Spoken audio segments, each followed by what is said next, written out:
Proposing a constitutional amendment for term limits is one of the most popular campaign messages out there. Many who believe term limits will fix the problems in Washington have no idea why our founders didn't add term limits to the Constitution. Organizations like COS, Convention of States, conveniently avoid discussing why they weren't added either. Instead, they leverage all that term limit support when proposing to state legislators that they should apply to Congress to call an Article 5 convention.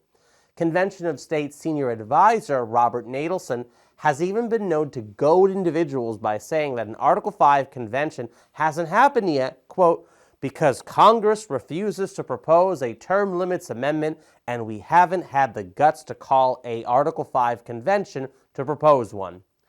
What COS leaders fail to mention is that our founders completely rejected term limits. They had term limits in the Articles of Confederation and understood why such limits would be extremely harmful to a republic. Back then, term limits were called ineligibility for reappointment, and one of the most prominent founders, Roger Sherman, emphasized the need for frequent elections instead of term limits. Sherman explained, "Frequent elections are necessary to preserve the good behavior of the rulers. They also tend to give permanency to the government by preserving that good behavior because it ensures their re-election."